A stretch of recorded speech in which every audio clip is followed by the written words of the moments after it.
encourage you to turn to Joshua 10. We kind of ended up at Joshua 10 this past week, and we're going to attempt to go through chapter 15 today, but we're not going to stress out over if we don't get through all that. Obviously, to cover those chapters, we're not going to cover everything in those chapters. One of the techniques that Joshua has done is, as we've seen this book, is a lot of times what will happen is will be described a little bit of what happens, kind of a summary, and then sometimes he'll go back through and give a little bit more detail. Well, we're going to see this multiple times in these next few chapters. Some of what he's going to talk about in these chapters, what we're going to see is actually some of what happened under Moses, and a little bit of summary of basically the conquering of the land. And then some of it will be summing up what has happened under Joshua. But along through these chapters, there are bits and pieces of more information that's going to come out. And some of that information is really powerful and really impactful to the children of Israel. And I found it very encouraging. So some of the verses we're not going to try to read through all four of these chapters, but we're going to hit some of the high points on these. But I put in your summary just a little bit of chapter 10, a little bit on Joshua conquered southern Canaan. So we kind of rushed a little bit at the end of last week, and we found that when the sun stood still, they fought a lot of these armies, these five kings that had gathered together and had fought against the children of Israel. But after that, we find that they continued to conquer southern Canaan. And so we have listed on your sheet, basically, we have listed, I put down all the cities, basically starting verse 29 and go through verse 43. We have all the cities that they conquered in southern Canaan. And let's see. Okay. So I blew this up, but it still may not be the best there. But what you see on the land west of the Jordan is what happened under Moses and those lands. And we know that they wandered in the wilderness out in that area, and then they crossed over. They crossed over the Jordan River. If you see the numbers there, 7, 8, 9, that's the area believed where they crossed over the Jordan River and fought Jericho. But we also find that they basically camped near that area as well. And so a lot of times they camp there, but then go out to conquer some of this land. But in some of these cities, it's a best estimate of where that is. And if you look at different maps, you may see some of these towns moved around just a little bit here and there. And so I'm not going to just put full stock into the exact location of these cities, because some of them, when the Israelites destroyed them, they totally destroyed the city. So we know some approximate areas where they were, but not the exact locations. But what we see, if you notice the names there that are on your sheet in chapter 10 where they conquered, basically I wanted us to kind of have in our minds what happened there. If you notice right across from Jericho, there you see where there's Ai, but you also see past there's Gibeon. And remember what happened with Gibeon in that group. That they made the treaty basically with them. You see how close they were basically to where they were. They were basically neighbors. They were pretending to be further than that. But you also see Makeda down there, and that's where all these kings had gathered and fought there. But when the children of Israel basically came and defended Gibeon, but then chased them and pursued them, you see where they pursued them on down all that way. But you see also in chapter 10, they're given this summary. And one of the cities, just to point out here, that it's mentioned is Hebron and Debir. Well, you see where Hebron is and Debir is to the south of it.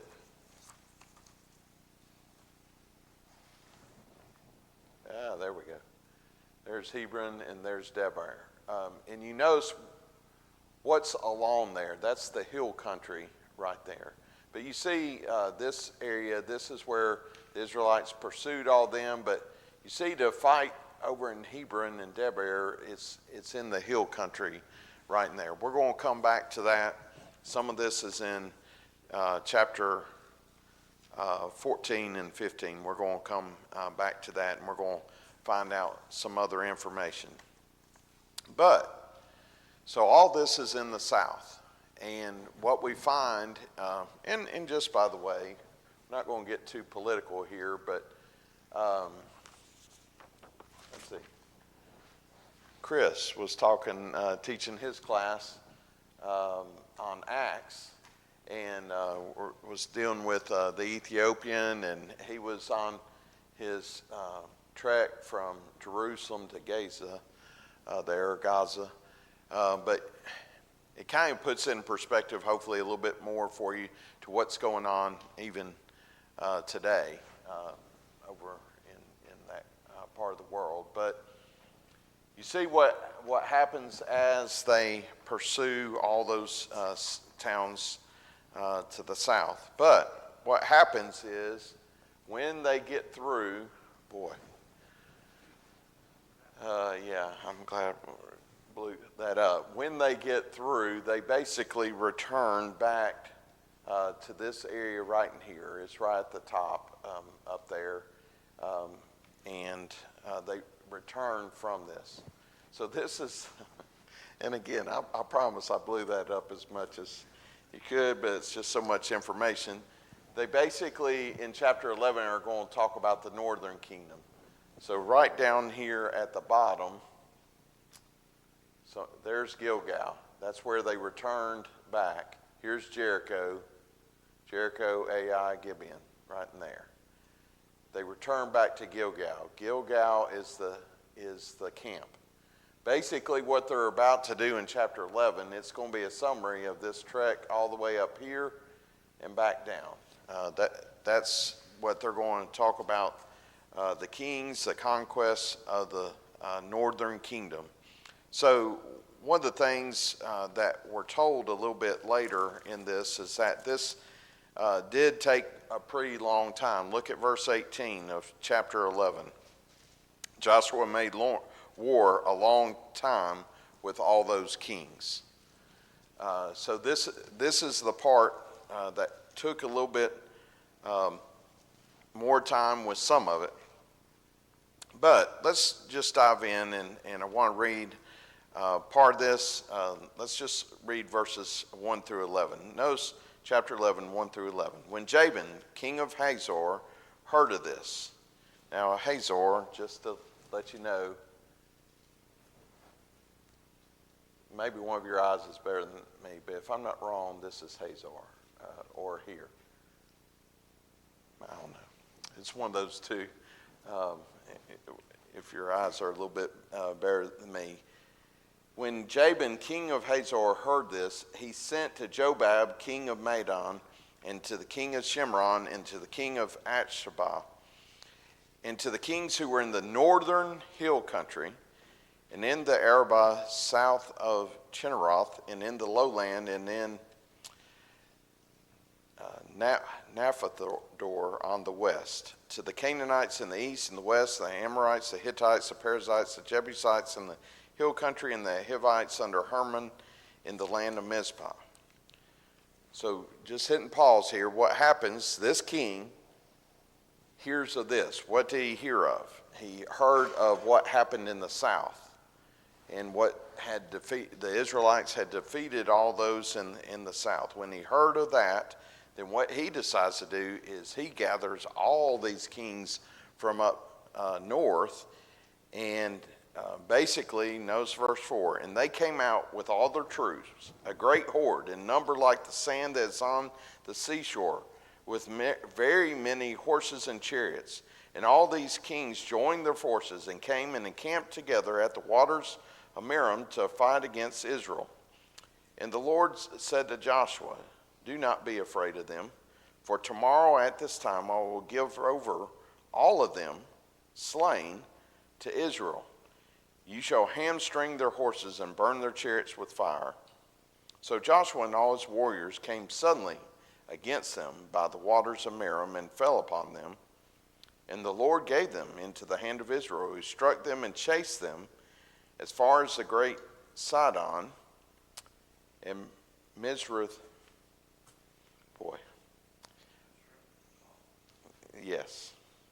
And eastward as far as the valley of Mizpah, and they struck them until he left none remaining. And Joshua did to them just as the Lord said to him. He hamstringed their horses and burned their chariots with fire. And Joshua turned back at that time and captured Hazor and struck its king with the sword, for Hazor formerly was head of all those kingdoms. And they struck with the sword all who were in it, devoted them to destruction, and there was none left that breathed. And he burned Hazor with fire. So, I'm going to have to see this or it's going to bug me. Okay, that's Hazor. Okay, right here is Hazor. He gathered all those kings from up in this northern part, and they met right here around these waters. But Sidon was up here, and that's going to be important because they pursued, chapter 11 there that we just read, it said they pursued them as far as Sidon. So they basically went all the way up there in their pursuit of them. But a couple things, where they're at on the map, I don't know the importance to you, but I just wanted you to have a picture of what's happening here. Sometimes we don't understand, until we look at the map, we don't quite understand the context of what's written here. But what happened in chapter 10 is a description of all that was captured on the southern side. Now what they're dealing with is everything that's happened on the northern side. But a couple lessons that I just wanted to point out to you from these 11 verses. First of all, numbers don't matter to God. We've already seen that, both on the positive side and the negative side. They got defeated because they're sitting in the camp against Ai, and there's only 12,000 people in there. But numbers don't really matter to God. If you're on his side and he wants you to win, no, it doesn't matter how many armies you gather together. What this king of Hazor had done was he heard how these other kings had gotten together, 5 kings had got together, and so what he decided to do is gather a lot of kings together. We're going to see here in just a minute how many kings we're talking about. And then if you really break down chapters 11 through 15, and if you're one of those that really want to see how many cities were captured, some of these places had multiple cities in there. And if you really read in chapter 11 through 15 and there's a lot of repetition of these cities and names in there. It tells you how many kings were over, but then later it tells you exactly how many cities were there. There were a lot of cities, and there was a lot of people, a lot of kings. We find, just as an example, at the end of chapter 12, the final verse there in verse 24, we find that In all, it was 31 kings in this northern, well, not just in the northern, in all the kings that Joshua defeated, there were 31. But my point is numbers don't matter to God. I don't know what you have going on in your life right now, but sometimes do you feel overwhelmed? Do you feel overwhelmed that you're with what's going on in our world? That everything seems to be almost anti-Christian sometimes? And maybe in your workplace, you may feel that you're the only one trying to stand up and do what's right. One thing we have to keep in mind is numbers don't matter to God. And that includes with us. If we're on God's side, we're in the majority. As Gary mentioned, it's important for us to be on God's side and make sure that we're a Christian. That's what's most important. And if we're on God's side, numbers don't matter. Here they came out, verse 4, like a great horde, a number that is like sand on the seashore, with very many horses and chariots. But God had said to Joshua in verse 6, do not be afraid of them, for tomorrow this time, he's basically saying, hey, guys, this war is not going to be a long war. Tomorrow this time, I'm going to deliver all these to you. And how is he going to give them to them? He's basically saying slain. They're all going to die. He's going to give them to Israel. And the one instruction that he tells them here is, you shall hamstring their horses and burn their chariots with fire. Now, why do you think he wanted that?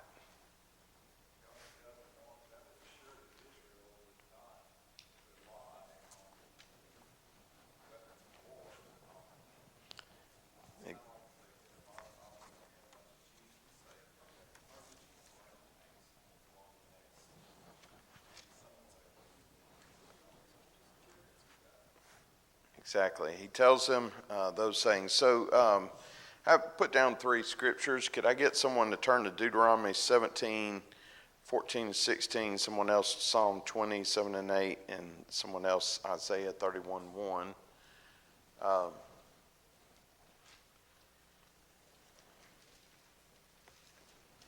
First of all, we do know that God commanded him to hamstring their horses. So first and foremost, they've learned their lesson. They need to follow what God says. He commanded them that. But more than that, in Deuteronomy 17, 14 through 16, somebody read that for us.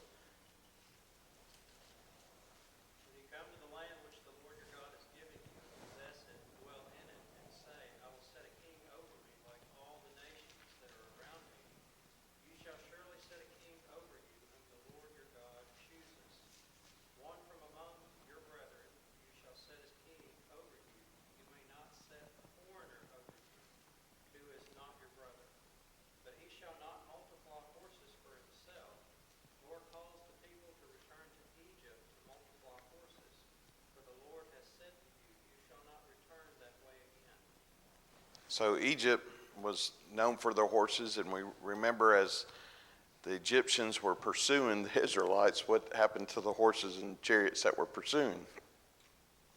They all ended up in the water there. So he did not want Israel relying on horses and chariots, and this was commanded them in Deuteronomy 17. Psalm 20, verse 7 and 8.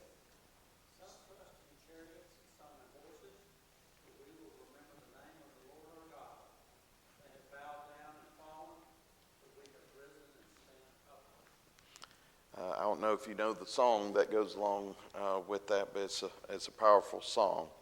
Isaiah 31, 1.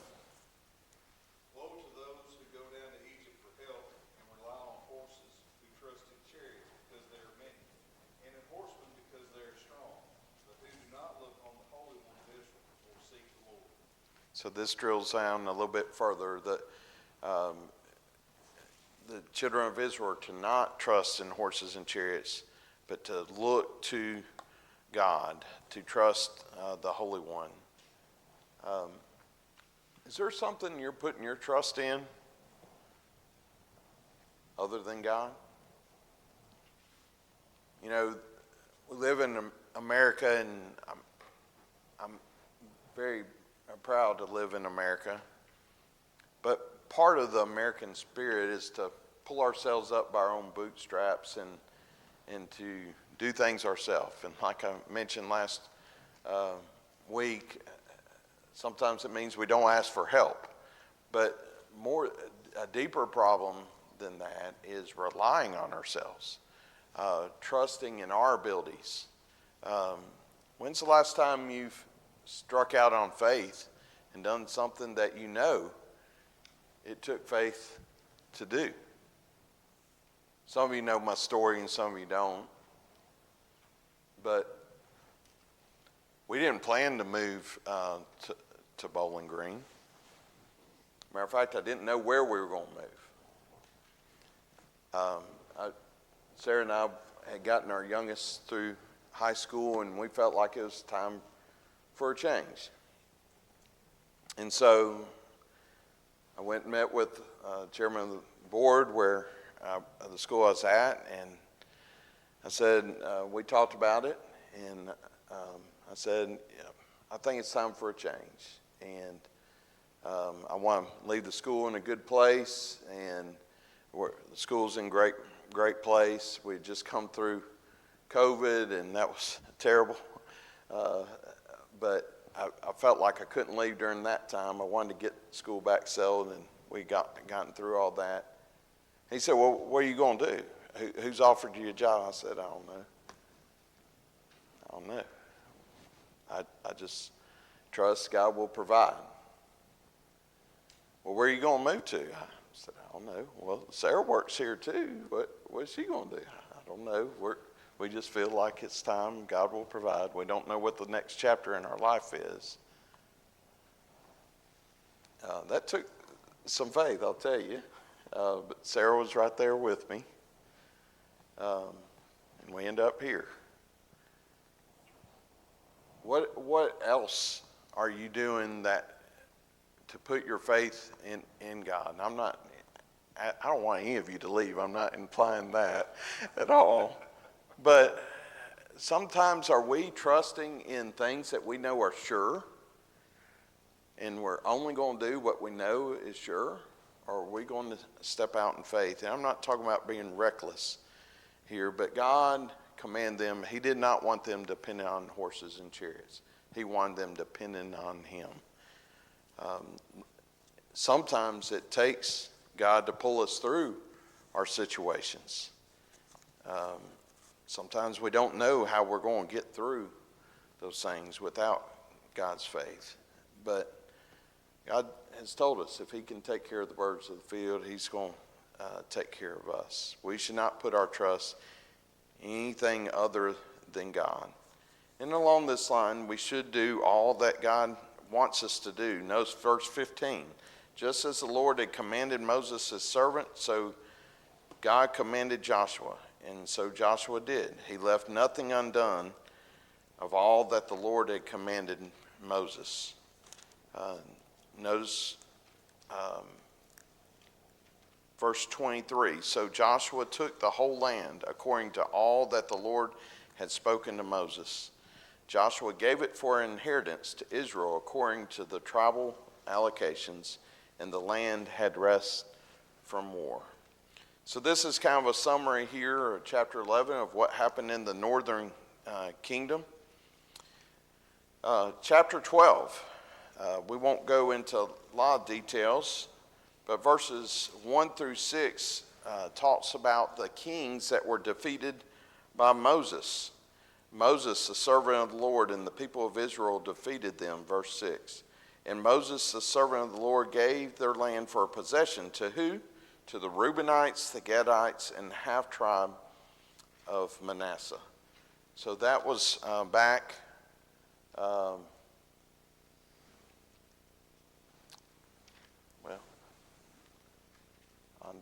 on this side of the Jordan was those properties there. That piece of land was for those. But notice verses 7 through 24 is all that happened with those under Joshua. That's all that was destroyed. Now let's look at chapter 13. Chapter 13 and 14 are fun chapters for me, or funny, one of the two. Notice verse 13. Now Joshua was old and advanced in years. And the Lord said to him, how would you like to be told this? You are old and advanced in years, and there remains yet very much land to possess. This is the land that yet remains, all the regions of the Philistines and all those of the Geshurites, from the Shihor, which is east of Egypt, northward to the boundary of Ekron, it is counted as Canaanite. There are 5 rulers of the Philistines, those of Gaza, Ashdod, Ashkelon, Gath, and Ekron, those of the Avim.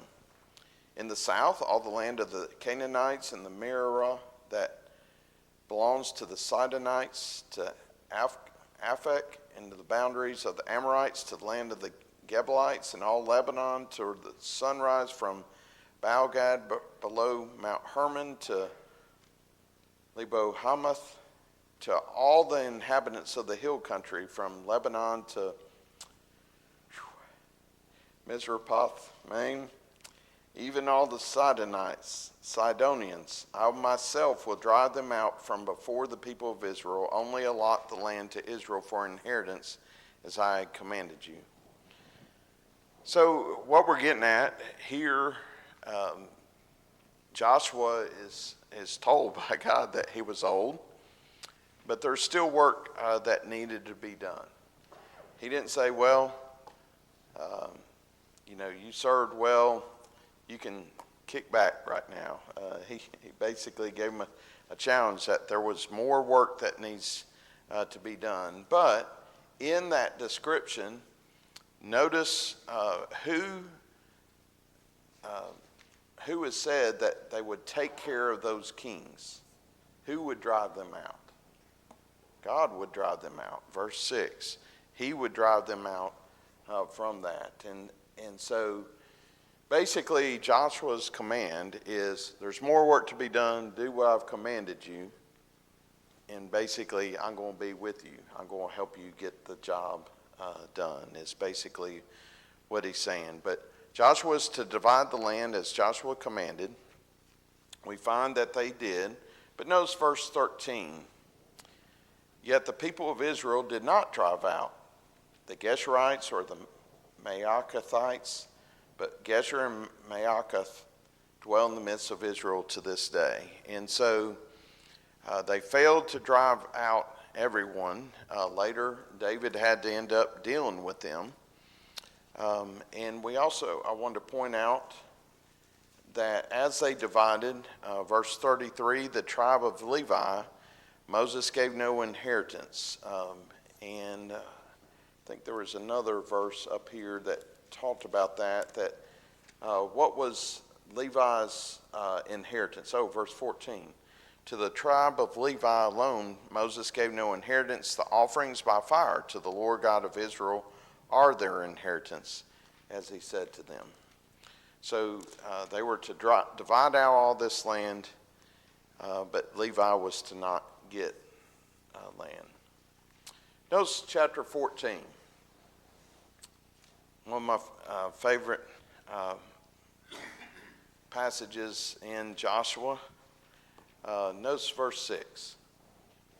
Then the people of Judah said to Joshua at Gilgal, and Caleb the son of Jephunneh the Kenizzite said to him, you know what the Lord said to Moses, the man of God, in Kadesh Barnea concerning you and me. So remember, you have Joshua here that God's told, well, you're old. But remember, there are 2 spies that survived, and it was Joshua and Caleb. Caleb goes to him and says, you remember what God told you and me. So notice verse 7. I was 40 years old. This is Caleb saying. I was 40 years old when Moses, the servant of the Lord, sent me from Kadesh Barnea to spy out the land. And I brought him word again as it was in my heart. But my brothers who went up with me made the heart of the people melt. Yet I wholly followed the Lord my God. And Moses swore on that day, saying, surely the land on which your foot has trodden shall be an inheritance for you and your children forever, because you have wholly followed the Lord my God. So just setting the stage here. Caleb says, remember back when we were in that land and I gave the report that my heart told me to say. You remember what I was told? That surely land I walked on and would be an inheritance for me and my kids forever. Notice verse 10. And now behold, the Lord has kept me alive, just as he said. Just a pause there. Doesn't God keep all his commandments? Here's another one about to come true. Now behold, the Lord has kept me alive, just as he said, these 45 years since the time that the Lord spoke this word to Moses. So, Roger, how old does that make him then? 85. He was 40, and he's kept him alive these 45 years, so he's 85. Since the time that the Lord spoke this word to Moses, while Israel walked in the wilderness, and now behold, I am this day 85 years old.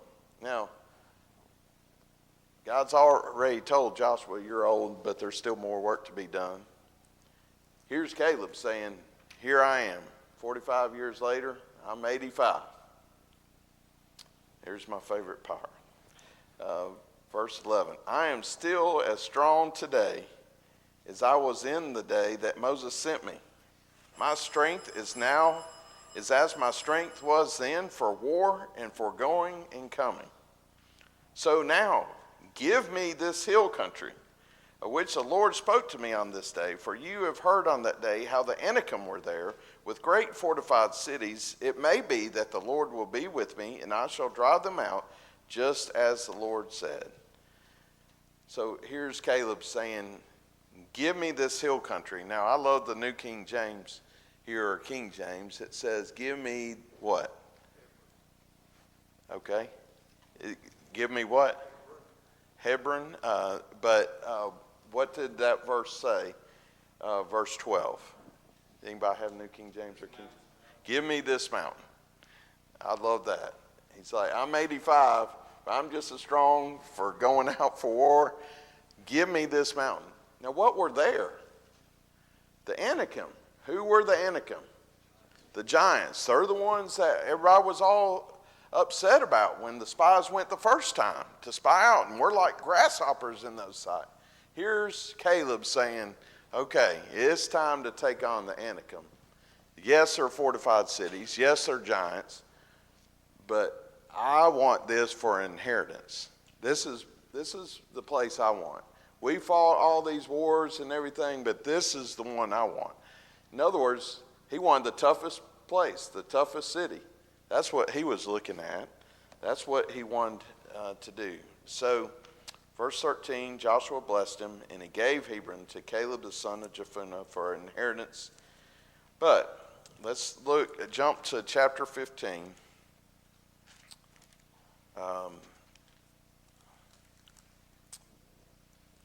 Verse 14, chapter 15, verse 14. And Caleb drove out from there the three sons of Anak. Basically, he defeats them. And he went from there to Debar. And I showed you on the map where that was. It's a little further down in the hill country. After he defeated the main three giants, basically, the three sons of Anak and their cities, he goes down to Debar, and he says, notice verse 16, whoever strikes Kiriath Sepher and captures it, to him I will give Achsah, my daughter, as wife. Basically saying, okay, we defeated these three. Who wants to take on this city? Whoever wants to take it on, I'll give my daughter as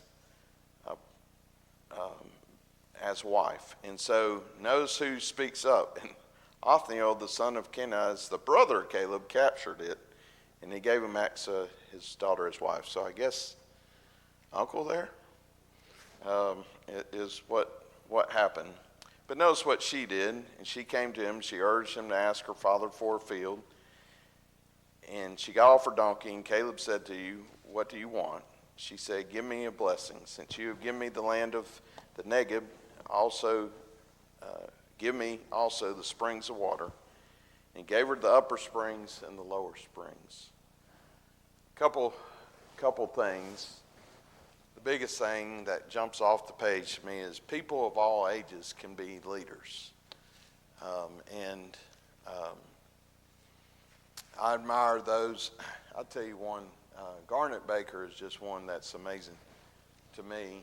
A couple weeks ago, I filled in for him on Sunday morning and, led the singing, taught the Bible class, made the announcements, led the opening prayer, preached a sermon, headed the table, all that, and everything except for the closing prayer. I was pretty wore out after it, but he does it every week. 95 years old. 95 years old. He just amazes me. But the point here is people all ages can be leaders. Here's Caleb. He was just not scared of the giants, the toughest city. But the last thing I put down here, what request did his daughter make? Basically wanted some springs as well. I guess the lesson is be careful what your daughters ask for before a wedding. We'll close with that one. I should have read this a couple months ago, but y'all are dismissed. Thank you for listening.